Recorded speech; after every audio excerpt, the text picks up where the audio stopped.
My name is Ashley, and this is Let's Talk Dispatch. I do. You're gonna do it really well. And I believe the world needs more dispatchers. Around in the mud, blood, and plus beer. years that I'm not working 4th of July. 4th of July. Saying community policing, right? What about community dispatch? So on this show, with the help of my guests, we will educate, empower, and support the heroes behind the headset.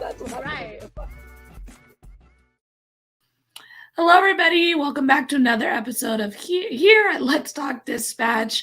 Recording this episode on November 28th, so I hope you all have had a wonderful Thanksgiving, and hopefully you're not still in a food coma and you're back up and working it out. Today's episode, I am joined by Shannon from Santa Clara County Communications. I'm fumbling over my words today. She has been dispatching for 14 years, and we're going to talk about all things dispatch, including her company, Help for the Headset. Hi, Shannon. How are you? Hello. Thank you. Thanks for having me. How's your day going? Good. I just finished working 12 days, so I am happy I'm off, but I'm also very tired. I would imagine, that's not in the holiday spirit. 12 days in a row. Yeah. That sounds terrible. Yeah, I'm lucky in that is pretty rare. It was like a perfect storm of things that happened for that to come together. But man, I know that there are quite a few agencies out there that is not uncommon. So yeah, no, I will take that it's rare. I will. That's my silver lining. So. Do you guys work 12s or what's your shift like? We work 10s, but then with mandatory overtime, you can end up working 14 or 15-hour shifts. So it kind of depends how the scheduling ends up, if you're going to get multiple of those or if you try and come and work on your day off.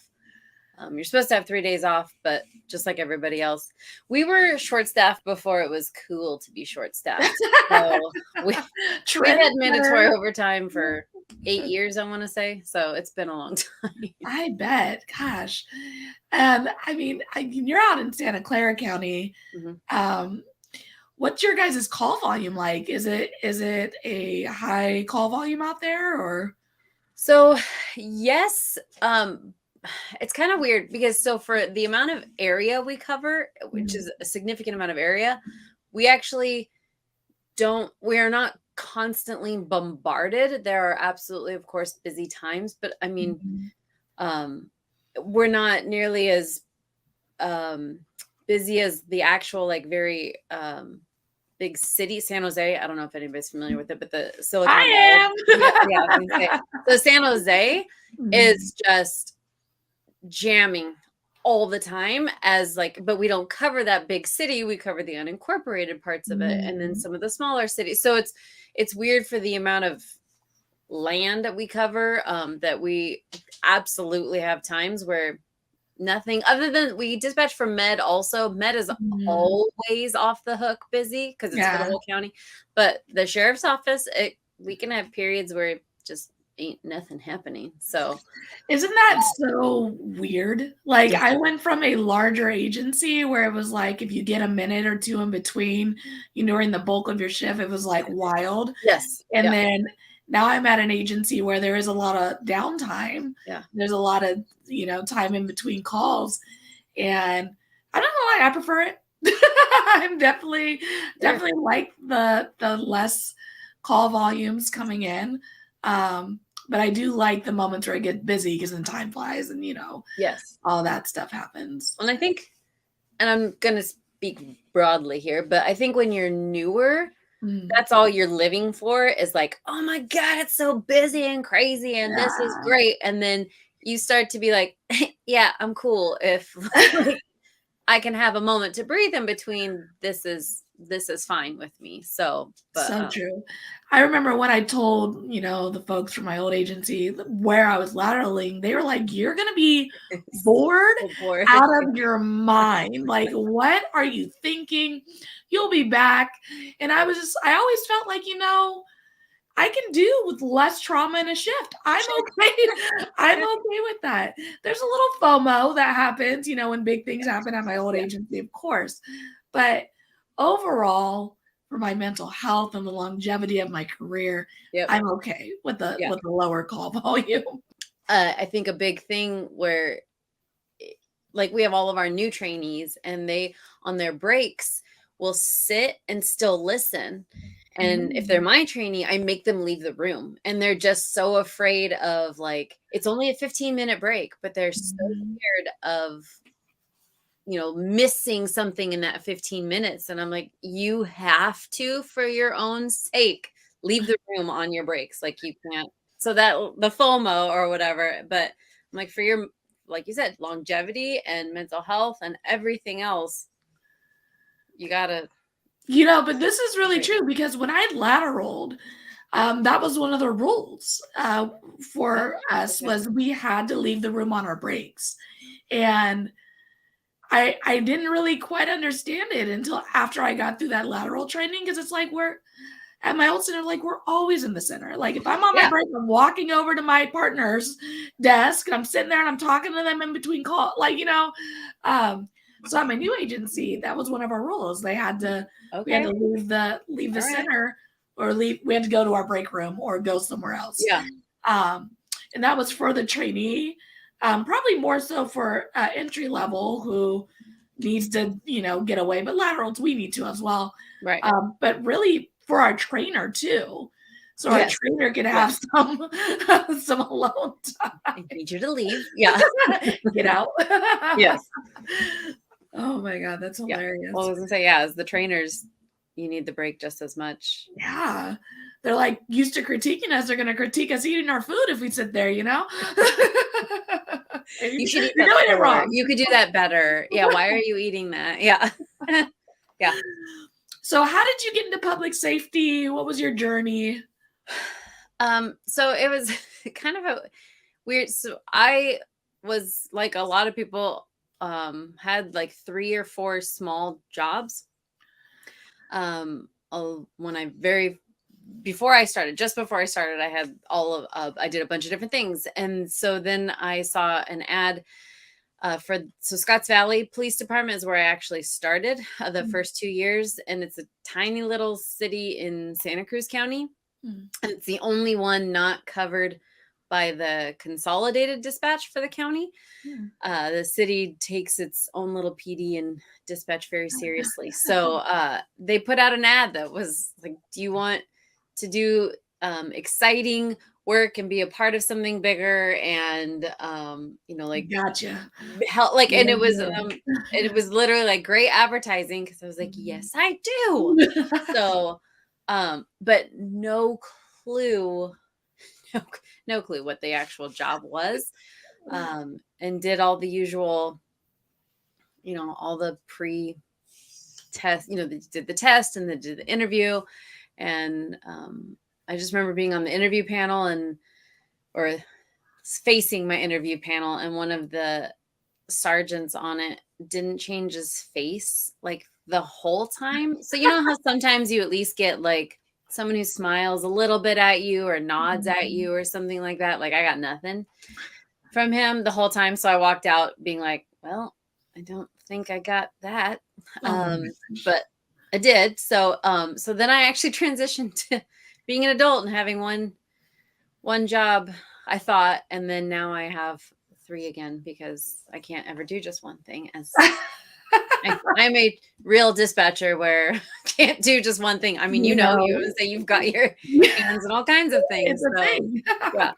But so I mean, it really started very just like, oh, that sounds cool. And then I got into it and was like, oh my God, I love this. But I got bored after those 2 years, because it was such a small little city and we only did PD. I mean, it's a safe little city to live in, but that meant it was very, very boring to work in. So, that's funny, because I've talked to like folks outside of the, realm, and I'm just like, man, today is boring. Like, nothing's happening today. And they're like, well, doesn't that mean everyone's safe? And I'm like, I mean, yeah. I'm not asking for much here. You little foot chase, a little bit, yeah, pursuit, like, yeah. Something.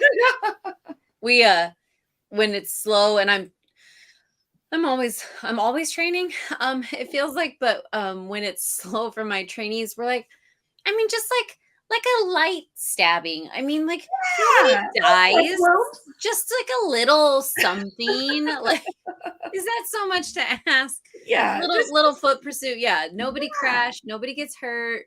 But Mhm. let's do something. Yeah, let's up them endorphins. Is that right? Right. Yeah.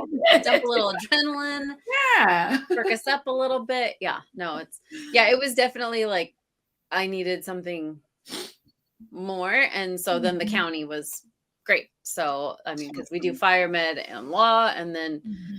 I've created my own jobs. I've started teaching in our academy, and I mean, like just started peer support Oh, this great. I mean, so it's literally like you have this big county and you can kind of just make your own way. So, Yeah, that's the awesome thing about very large agencies is they have so many avenues that you can different. stick Yeah. your hand into. Whatever's making your heart sing at that time, you can get involved in it. Yeah. For sure. Yeah. So you got your hands in a bunch of things. And let's talk about help for the headset and Okay. that passion project and Yes. what you got going on with that. Okay. So because I'm doing all kinds of things. So I started, so little background to it. So I started, I went to the California Klutz Users Group Conference, which is all of the returns. I think most of their agencies call them the NCIC Yeah. stuff. So there's like a whole conference for people who do that. So it's for dispatchers and records and like all that stuff. I love it. I am the California version's like nerd. I love that conference. They gave me my teaching start. They're great. So, but I went to it, took a class on trauma, and he briefly mentioned, like, he just like skated over in one of the breakout sessions, cumulative PTSD. And my head was basically like, hold on one second. Let's go back to that, please. And so, because it just like clicked, like, oh my God, that's what we're all dealing with. Like, is this idea of the cumulative part of it, even though you may not have taken one horrible call that, somebody would think was so traumatic. So I went back, did a whole bunch of research on it, created my own class on it, which I've been teaching in our academy. And then I teach at a basic dispatch academy in my area. And so I had taught it there, but I thought, all of a sudden I realized there's all these other conferences out there. And I didn't realize that. So like APCO and CalNina and Nina and like just all these Navigator, like all of these different things. So I started applying to teach the cumulative PTSD at the conferences, and I got to go to several of them this past year and teach the cumulative PTSD. Oh, cool. At the very end of the class, I always talk about ways to mitigate the effects or try and steps you can take to try and, I mean, you can't avoid it, right? I mean, but it's like to try and be healthy so that it doesn't impact you maybe as hard or knock you as hard on your ass, kind of a thing. And somebody came up to me afterwards and just said, thanks for giving us steps for the after part. A lot of classes you go to, they just teach you about it. And then they just say, okay, that's, you've learned about it, off you go. So literally in that moment, when she said that, I was like, oh, people want like steps on what to do and how to make things better, like what they can actually do, realistic things they can do. And that's where literally I was like, I need to start something where somebody actually tells them exactly what to do instead of just be better. So, because I mean, wellness is a very big push, especially in California. I know it's getting there in other states, but it's shocking how many people don't even know about cumulative PTSD and the idea of stress injury and everything like that.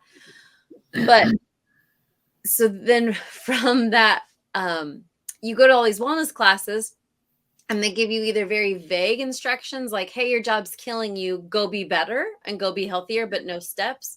Or they're aggressive, like sleep 8 hours, eat really healthy, and exercise 6 times a week, which And that's these not things do not work for us. no, not sometimes people aren't even home for 8 hours, much less being Mhm. able to sleep for 8 hours. And sleeplessness is one of the biggest, like issues with first responders and dispatch. I mean, so it's this whole Mhm. thing. So then specifically help for the headset is for how to make realistic shifts in life. So if you can't sleep 8 hours, how can you get the best sleep possible with good sleep hygiene? So I talk Mhm. about, room darkness or blue light stuff, like food. I not once do I mention eating healthy. I mean, that's great, but we all know that stuff. We know when we're eating unhealthy, we know when we're eating healthy. Yeah. But the addictive cycle of comfort food, or how to, if you want to snack less, how to do that. Or I mean, so literally help for the headset came out of, I know it's a long backstory, but it came out of No. someone saying, hey, we need steps for how to deal with this stuff. So Yeah. that's what I want to do, is just get out there and tell people, because so many people give up because they Mhm. don't know what to do, or they're told to do these crazy big things and they're a failure if they can't, um, you know, be fit and be healthy and be, not skinny, but, like just if you're not eating just salad and vegetables as a dispatcher, like then you fail. And that's Yeah. not, we have enough other things to worry about. And True. feeling like failure. I mean, feeling like we fail all the time. Like, so we don't need to feel like Mhm. we're failing our own health and mental health and all that kind of stuff. So, Yeah. And um, here's the thing that I love about the help for the headset and like things that Routes Dispatcher, Within the Trenches, 911 Wonder Woman, like all these things is that they're made for dispatchers by dispatchers. So we get it. And yes. even if we take it out a little broader, it's like for first responders by first responders. And I think the trouble that a lot of people have, and I think when we talk about peer support, one of the things that I know our peer support groups that I've experienced have always made sure to reference is like the folks that we're bringing in for our peer support for our big groups get it. Hmm. Like there's first responder wellness, Cassie, Yes.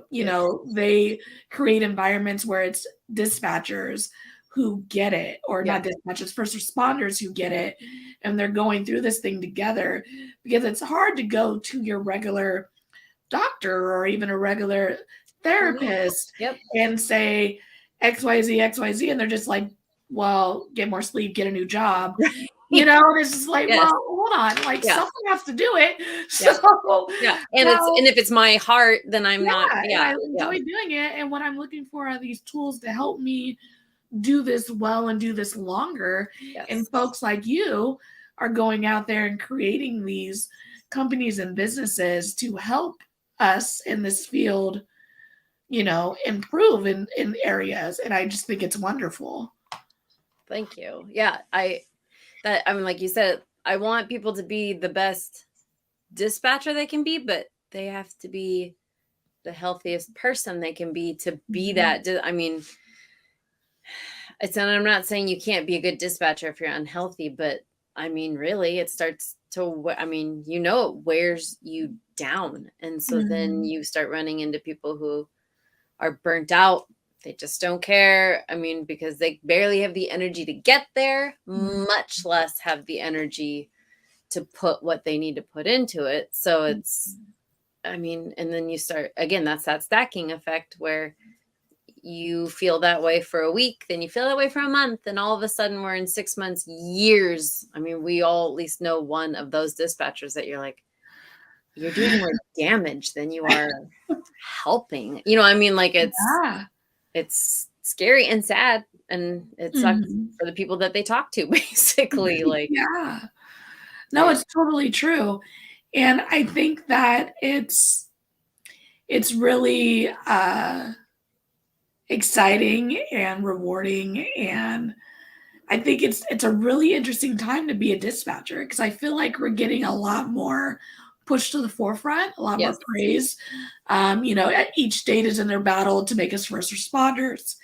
here in California, we did win that battle. Yes. But, there are other states who are still trying to be recognized in the, I don't know what the correct language probably is, but in the public realm on paper, as a first responder. So I think we're seeing more and more avenues for dispatchers to connect and dispatchers to create these companies to help each other. Yeah. Because we need to help each other, right? Yeah. Well, even like the Facebook pages have been a big thing but then you still see the same, because some are wonderful, but you still see a lot of the same, I don't know, toxic, like the attacking thing. And so you're just like, well, that didn't help that part. You know what I mean? And then now there's podcasts out, which is awesome. Like, and it reaches a whole different level of people, but it's also people that they have to want to take the step to listen and participate. So it's like you have this big general group and you're still trying to speak to as many as possible. I'm sure where you're like, how do I reach as many people as possible? But that requires them to actually take the step and make the effort to get there and make the, and then hear the podcast and then make the change. I mean, so it's so hard, because I don't know if this is something that you've ever gone through, where I've actually had to, with my therapist, talk to her about the, I don't know, sense of panic I've felt about I am not reaching enough people fast enough. There's so many people and I do not believe I am the person that's going to save everybody, that's not, I don't have the God complex. I know I am one person and I can do what I can do, but it's that idea of but I have information and I know that people don't have this information and I just want to get, and so it becomes this overwhelming feeling. So, so I think it's like I said, the podcasts have been super helpful in making people feel connected. And so, it's going that whole next level too. It's got to be, I don't know. I was gonna say, I don't mean to ask you questions as well, but I was gonna say, do you ever feel super overwhelmed like that? Heck yes. Yeah. I mean, the Raspy Dispatcher is my baby, of course, but I'm winging it half the time, you guys. I'm just figuring it out.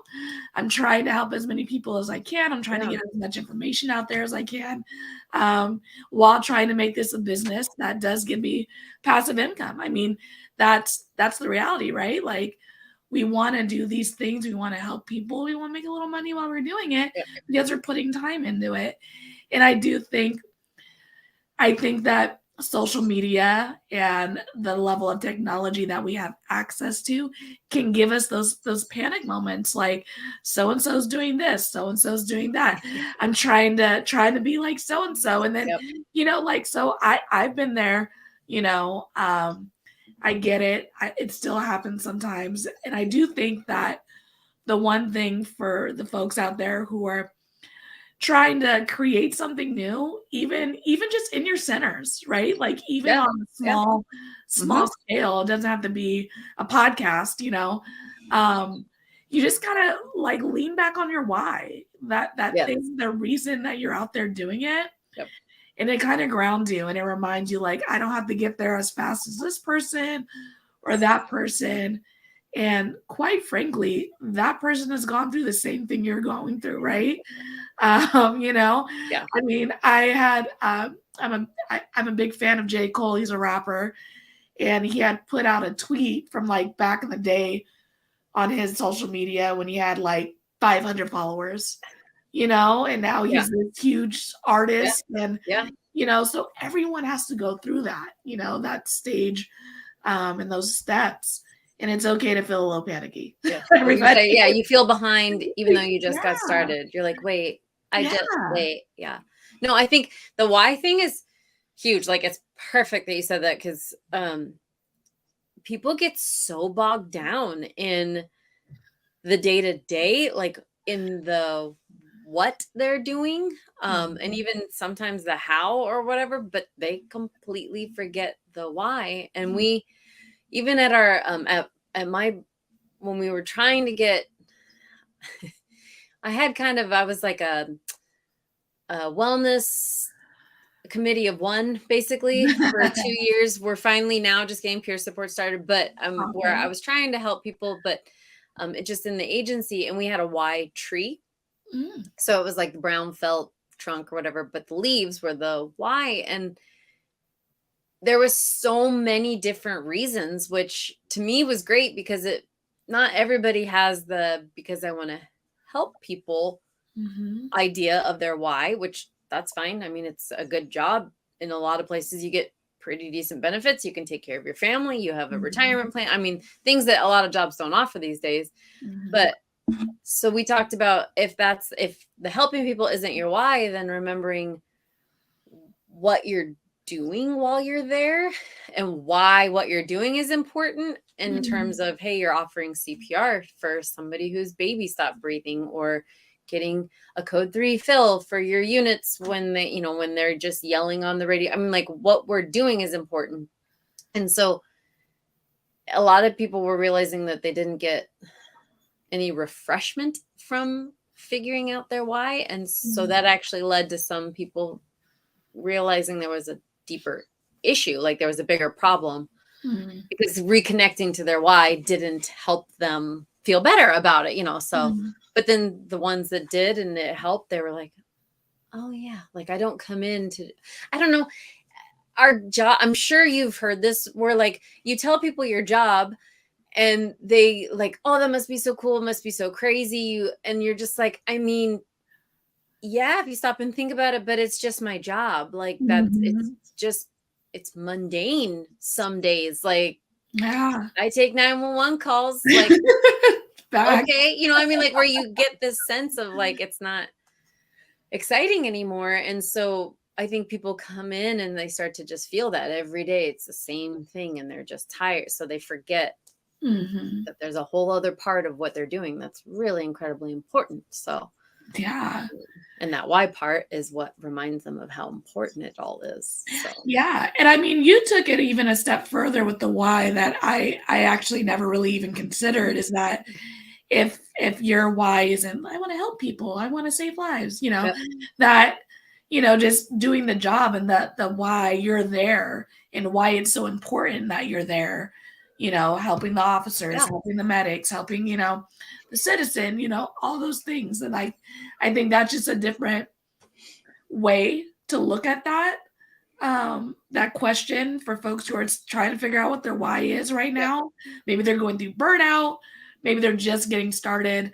I think it's a very valid thing, is that your why can be so many different things. It doesn't have to be cliche, air quotes. Yes. It could be my why is this gives benefits for my kids. Like, absolutely. It can be that. And that could be reason enough, to show up every day. And if that's your reason, then that's amazing. Right? Yeah. And don't forget, then in turn, what you're actually doing. Yeah. Because then I found that then it starts to make people feel guilty or ashamed that that's not their go-to reason. Like, well, I want to help people. Well, that's nice. And that's part of what you do. But if that's not what pushed you into the job, there's no reason to feel bad about that. Like, you're still doing the same job as somebody whose why was, I want to help people. Yeah. So let's all do it well. So. Yes. Let's do it well. Let's not yell at the people who are have dead family members that are crying and they're not listening to you. It's like, and so that's like, so you said you do fire, law, and medical. That is one reason I would never do medical. I mean, honestly, it has to be set, like the job in general is tough, right? Yes. But having to get someone to calm down enough to pull their loved one off something, get them on flat ground, start CPR. You know what I mean? Like, that is just, that is just a superpower I don't think I could have. Like, I don't want to do that type of dispatching because they are yelling.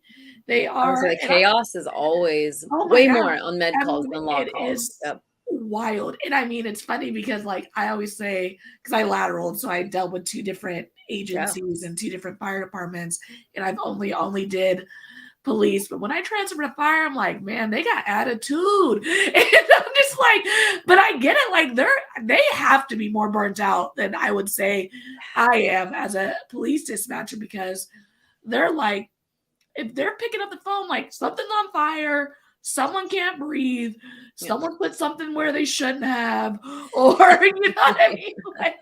Like for me, when I answer 911, it's like, 911, this is an emergency, but, or it is an actual emergency, you know? But like when I transfer to fire and they pick up the phone, they know it's like one of those things. Like, so I can only imagine how tough like that job is.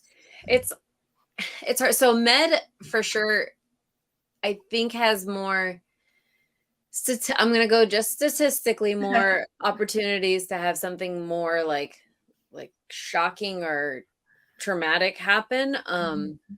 Because you're dealing with that kind of stuff. I mean, law definitely has its stuff, but it's weird because you deal with so many mundane law things that every once in a while you're like, oh, that's right. This is why I'm here. But the med stuff, even now, I mean, I've been taking med calls for, I mean, technically not all 12 years, but like 8 years. I mean, not 8 years, 10 years of it, whatever. I still am like, each time one drops in, like, okay, I have no idea. Is this someone who just fell or feels nauseous, or is this that? I mean, I've given CPR for instructions for an hour before. Wow. And you're just, I mean, and you know that the person's not doing anything productive at this point, but you just got to keep them going. I mean, you know, it's like, and then, I mean, you get people who have, just gnarly med calls because gnarly stuff happens to people. Like so it's much more consistent than like police calls, because medical stuff happens constantly, which is why our medical section is, man, I'm lucky in that I get to train in law so often because it keeps me out of the med pod all the time. But we have some dispatchers that are always in there, and oh my God, their level of exhaustion is just different. Like you said, the difference between fire and police, I mean, just the level of exhaustion is just completely different. And I mean, like, so at my first agency, we didn't do anything with medical calls. We didn't respond to assist. We didn't, you know, unless they asked us for like combative.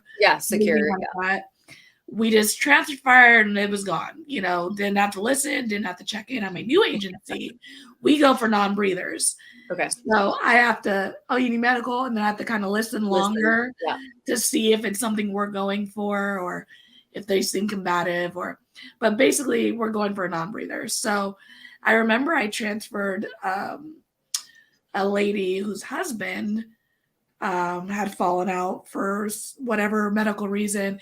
And she's just like, come on, honey. And, you know, she's just like trying to get him to go. And I was just like, oh, this is terrible. Like, how do people listen to this all day long? It's a terrible thing to listen to. Well, it's hard because it's not, I mean, kid calls are terrible, but they're not everybody's trauma thing. Like for me, it's the older people calls. Oh, they kill me every time. Yeah. Because it's somebody who's older, whose spouse is older, and who's going to take care of both of them now. Like, it's just this whole, like, this just makes me so sad. Like, as opposed, I mean, yes, of course, you know, like somebody dying is sad.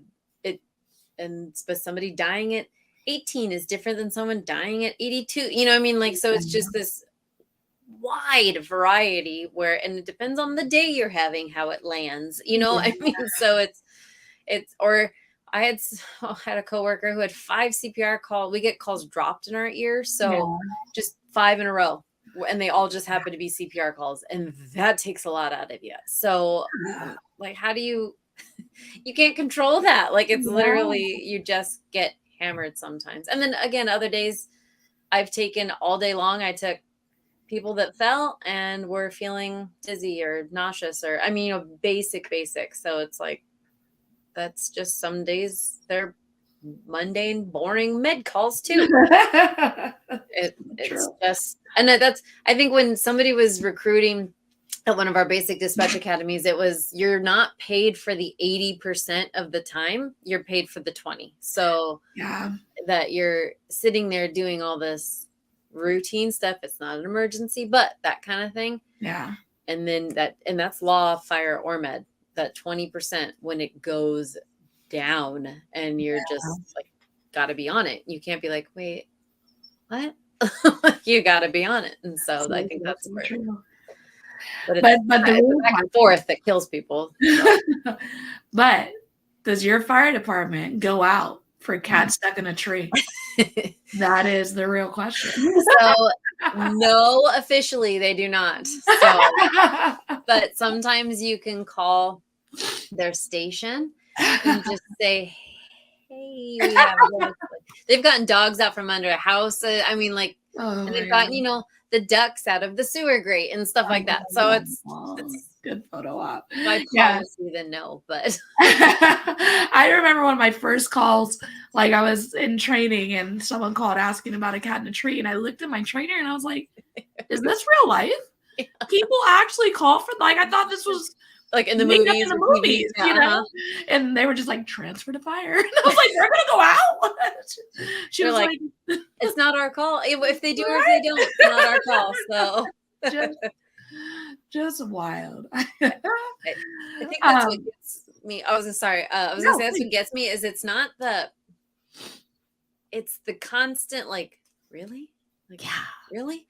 That's what I think wears on people more than actual emergencies, because that's why we're actually there, is to take real emergencies. Like, I think we actually get into those, even if they're difficult, because the other stuff is what wears you down all day, where you're like, I can't believe this is what people call for. Mm-hmm.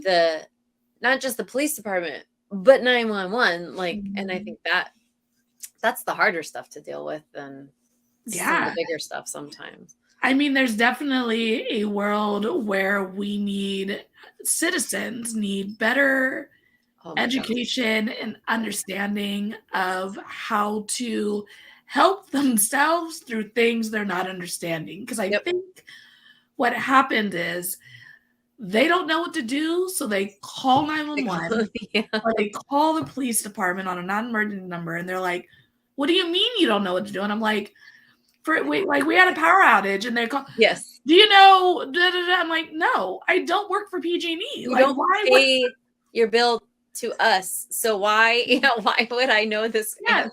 And it was even like that was actually a relative power outage. The only reason I knew there was a power outage is because we were on a generator. And I was like, but so normally I'm like, I don't work for PG&E, call them. But then I actually had some info. I was like, I know there's a big power outage in the area. That's all I got for you. Yeah. That's it. But they'll call and they want to talk to an officer for advice and things. And it's just like, we have to be better as people of solving our own problems when they're not life or death emergencies. Like, we need to kind of figure it out and do our own research. And because then we tie up these resources, and we're not emergency services. We're just not there for that. Unfortunately, we don't have the staffing. No, we don't have the officers. We don't have the med units. We don't have the firefight. Like, we don't have us. Like, we don't have enough of us to take those calls. Yeah. So, just think we need to be a little better as people of trying to problem solve. Talk to your neighbors about their loud music. Not aggressively. Yes. Because they'll call, like, I asked them to turn it down, and I'm like, the way you talking to me, if you would have knocked on my door talking like that, I probably would have turned the music up too. Like, I would have turned that up. So Well, and now, did you start a fight? Like, are we going out for a fight now? Is that what we're doing? They're like, well, we wanted a response. So exactly. Yeah. And I love and it's maybe because I'm not a homeowner yet, but I love the, like, tree line disputes or like they're cutting my tree. Or people don't believe, and it's so funny because people don't believe it. And you're like, no, this is literally what we deal with. I've dealt with garbage cans 3 inches over a driveway. I mean, and you're like, I'm here for the people whose lives are falling apart. But then I think that's the thing too, is teaching people perspective. Like, this is not an emergency. You are acting like it is. And I don't understand why, because we have an actual emergency. Like when we're tied up on a priority event and they call, like, furious that we haven't gone to the party call or the barking dog call or the whatever. And you're just like, I respect it. And then you even explain it. We're on a higher priority call. Well, you're like, no, there's no follow-up to that. You just say, okay. And you hang up the phone. Like, I love when I can say, we're actually working a shooting in the area. Yes. Oh, well, you know, and you're just like, no. And sometimes they don't even care. No. Like, break someone off and send them, and it's just like, we ain't got no one to break my. Yeah. Trust me, I don't want this don't care apart as much as you don't want it sitting there too. Yes. Like, yeah. But yes, for those folks who are out in the world listening to this, understand that when you're having an issue, someone else is probably having a bigger one. Yep. And we have to dispatch based on priority and not on the order in which you called in. Or who's the angriest? That's not the priority, actually. So, gosh, I remember one night I had like someone calling for like a house party, and they called a couple times, and we were busy. And we finally cleared up, right? And I was like, all right, let's send it to these folks who are real upset about the delay. And then right when I was about to dispatch, we had 2 other priority event comes out. And I'm like, we're not getting there tonight. This people are going to have the best party of their lives. Yeah. Because we're not getting there. Because I had like a weapons call and a DV, like both come in at the same time. And I was like, it's not happening. Yep. Yeah. It's priority, low priority for your party. Yeah. Yeah, for sure. So wild. So crazy. So back to the help for the headset. Yeah, sorry. No. I love tangents. I am a fan of that. My email message, I'm like, I'm a fan of tangent. We can tangent all day. But I want to make sure that people know how they can like connect and how they can find your resources and how they can find this help. So I have an Instagram. It's Help for the Headset. I'm working on, I want to have a website, and I'm working on the Facebook page. Awesome. So I want to do that. But right now it's the Instagram, and then I have my emails, helpfortheheadset@gmail. I've told people before, I'm not a resource hoarder. Like, I want people to have everything they can. I teach a Help for the Headset class and then my cumulative PTSD. So both of them have, like, I have a whole Google Drive for each one on resources. Mm-hmm. So articles, because a lot of people's agencies don't believe like it's something that is or isn't real, but like, don't believe that these are issues, or you just don't have the resources, don't even know where to look. I started with Dr. Michelle Lilly's like base, like, and Kimberly Turner. I want to say, if you're anybody in California is usually pretty familiar with Kim Turner's trainings. Mm-hmm. They wrote a whole paper on cumulative PTSD, and then everything that's subsequent after that. There's so many good books. So I have resources on what your body does in stress, what your body does in trauma, like, and then suggestions for things to limit and things to add. Never do's or do nots. I'm not, trying to tell people how to live their life, just if they want to have it be a little bit healthier and more resilient, then there's options. So I have all these resources. So they would all go on the website when I have that. Like I said, it's a fledgling little company where I'm trying to get started on top of, again, working the job and all the hours that go with it and everything that comes with it. So, and teaching and everything like that outside of it. But so right now it's the Help for the Headset at Gmail, and then Help for the Headset Instagram. And then if you email me or message me because you want resources for your agency or information, just research that someone's already done research for you, then I want people to have this information, whether it's directly from me or not. Like, I just want people to have it. So that's awesome.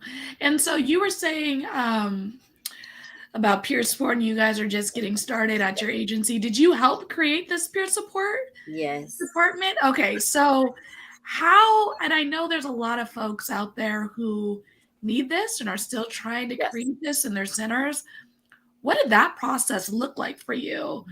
and maybe some suggestions for folks who are trying to get this in front of the right people to approve it for their department. So it has been 2 years. I am, oh gosh, what's the word? I'm a lot.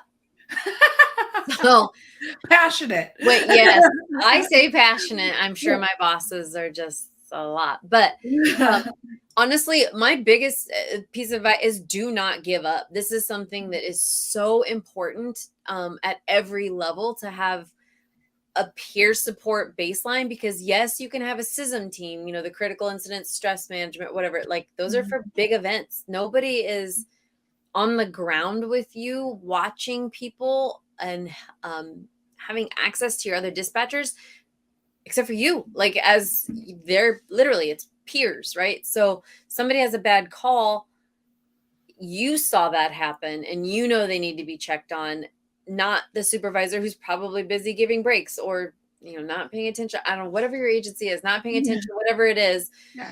So do not give up. So Nina has a very good resource on things. I mean, literally they can walk you through step-by-step in their documents for how to start a peer support thing. Awesome. I reached out.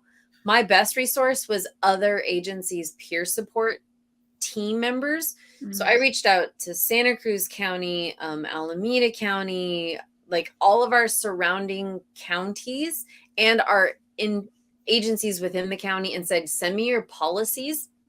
Send me, what you've said works and what doesn't work. And then how often do you meet and train? How often do you this? How often? So, I mean, so it is a lot of work, and it is a lot of not letting it go. And then for me too, it was figuring, I got certified. So California has our post certification. I don't know what other states have, but there was a peer support certification, and I went to that on my own. I paid for it on my own. I took the days and got certified in it. So then I could at least come from trying to push it and promote it from an educated standpoint, as opposed to like, I think this is a good idea. So, and then research. I mean, it's a lot of legwork and tenacity, but it's so important and so worth it. So, and then having if you're going to have a foundation, so I'm trying to answer a bunch of questions all at once. So if you're going to go to staff, it is so difficult to have it happen if they don't support it. So going to them with as much research as possible is very, very helpful, because especially if you paint it in the picture of it is a liability to not have one, I had to deal with the idea. We still had some old school thinkers in that if you don't talk about it, it doesn't exist. Like that was actually said to me. And so I'm like, oh, nope. That's not gonna happen. Yeah. So, and so if you don't have people who support it, it's going to be very difficult. But if you keep approaching it and then again, working at it from an angle, like they thought there was more liability in having it because now things are going to get stirred up. And it's like, there's more liability in not having it, because this day and age, you cannot say you're not aware of trauma and stress injuries in the job. You can't. So then to say that you know about it and do nothing about it like that. So, but I, and it's not every agency, it's that much work either. I had somebody who left a wellness class, like we talked about cumulative PTSD. He left and went to his agency and said, we need a peer support group because look at all these things that happened to us. And they're like, yeah, let's do it. So, I mean, it's some agencies they're ready and they're ripe and they just need somebody to start it and go with it, because they don't even know what they need. So I'm not saying every agency will not be as difficult, and some things take time. A county takes longer to get things approved than it does in a small city agency, where the chief can decide, I mean, like that person that decides, and not county council and HR. And I mean, like, it's this whole big thing with the county. So But I mean, this definitely speaks to like, folks who are in their dispatch centers and um, have ideas and have, like you can bring these ideas into your centers and Yeah. start them. I mean, even smaller things, you can do a dispatch peer support type of thing where or even just, I don't know, we had at my first agency, someone would do anniversaries. So you get a Hershey's chocolate bar every year on your date, on your hire date, and you just say how many years you're at the agency. Yeah. I mean, little things like that really do go a long way in building morale, building, people like pats on the back. They might not like to admit it. Yeah. Yeah. And that just might make someone's day. I mean, so if you have this idea that you're thinking about bringing to your center, like, don't be afraid to say it. If you want to be involved in something, don't be afraid to jump in it, right? Like these social media teams, we're getting to a world in policing where we're starting to accept the fact that we need to be on social media and we need to be connecting with our communities in that way, transparently, putting out our news about, big incidents on social media. And I think dispatchers need to be involved in these social media teams. Yes. We are there 24/7. We have more downtime than officers, and we have the ability to positively impact our department in those avenues. And I just think that, if that's something that you're interested in being involved in, ask. They can't say no if you don't ask. No, absolutely. Yeah, you'll never get to do it. And even like you talked about the PSAs for the public, let's talk about when you use 911. Like, as long as you're not writing it, like, look, everybody, stop it as much as we want to. But I mean, it's a great avenue for that. So, but informational, like, here's our non-emergency number. Here are things you can report online, and you can make reels out of it. Yes. To the departments out there who are still posting static images, stop. No one's reading the caption. Like we can put those things, these big news things, put them in reels. I mean, just get someone to stand in front of the camera, read your caption, put the caption there. It's all the info's already there. But this is how we're connecting with the community. They want to see you out there policing, medical, they want to see it. And they want to know what's going on in their city. And it's so nice, I think, if they have an idea of that, I can go to their Instagram page and see what online reports I can file, what's going on in my city. It just really creates that community, right? And for me, community policing aspect, right? That connection between the folks who are calling 911 and the folks who are going out and answering the calls. So well, and they're already going to social media, so make it yours that they're going to. Like, that's the thing where we have all these Facebook pages in this county of like, hey, what's going on? Hey, did you hear sirens? Hey, and you're just like, oh my God, just go to the this is not, just go to their page. And they're like, how come we haven't gotten any information? And someone will literally be like, go to their page. They have all the information. Like, and so they're going to social media, at least send them to the right place to get the right information, or they're just freewheeling it. So which we never want. It's never good. We really don't. We really want more information out there to help the citizens when they are in a crisis that we may not deem an emergency, and the resources that they have available to respond, right? So the more involved we can get, to anyone who's on the social media team, I think you should recruit at least 2 dispatchers. Absolutely. That is my opinion. If you don't have a dispatcher on your social media team, you're missing a big portion of things you can be putting out to your communities. Yeah, no, I think that's what like you said, you're missing something, and you could have a richer response with the community for sure. So definitely. So what advice would you give someone considering a career in dispatch? I think my advice has changed over the years. For me now, so go into it knowing what you're getting into. and make sure it's what you want, because it save yourself a lot of time and just heartache if it's not what you want. But I will say, so those of you who are considering it, go on a sit along, especially now that COVID is mostly over. Most agencies have put them back as options. You will get a feel, because for good or bad, dispatchers don't seem to act any different if there's a member of the public in the room.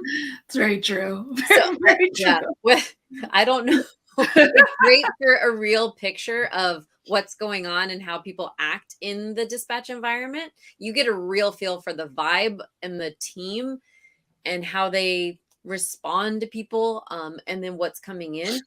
And then you can actually kind of, because there's plenty of people that get in there in the room, and they've gone through academy and they've gone through the hiring process, and they get in the room and they're like, oh no, this isn't what I thought it would be. And so much time has been wasted, and so much hope, is lost. So sit along for sure. And then just the better care you take of yourself going into the job and habits that you have, then you'll do a better job of maintaining them and adjusting them 100%, but maintaining them throughout the job. Because that's, to me, if I could go back and tell everybody who's starting the job, please, let's talk about how to take care of yourself, then they'd have longer careers and they'd be happier and healthier. And I think that is huge, just starting the career off right. So knowing what you're getting into and starting it off right in terms of your own mental and physical health is huge. So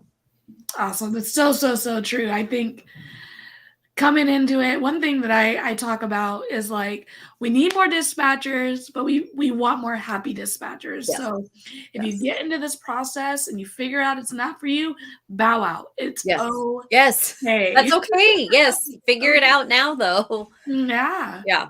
1,000%. Well, Shannon, thank you so much for coming on with me. Thank you. I really appreciate it. No, I'm super excited. This is great. I love connecting with other people who are doing wonderful, good things and connecting everybody out there. So thank you. I appreciate that you exist at all, much less having me on it. So I appreciate it. Thank you. Thank you. I'll be right back with you. Okay. Okay. All right, everybody, that was another episode here at Let's Talk Dispatch. Thank you again, Shannon, for jumping on with us today. Help for the Headset. Follow her on Instagram. I'm sure that website will be up soon. But if you have any questions or need any resources or are thinking about starting a peer support group at your agency, don't be afraid to hit Shannon up. Again, Help for the Headset, and all that information is going to be included in the text of this interview, so you don't have to search for it as well. So again, thank you guys so much for joining us. Until next time, stay raspy, everybody. Thanks for joining us on today's episode of Let's Talk Dispatch. Don't forget to subscribe on YouTube at The Raspy Dispatcher, follow us on Instagram, and check out Let's Talk Dispatch anywhere you listen to podcasts. I'll see you next time, and stay raspy.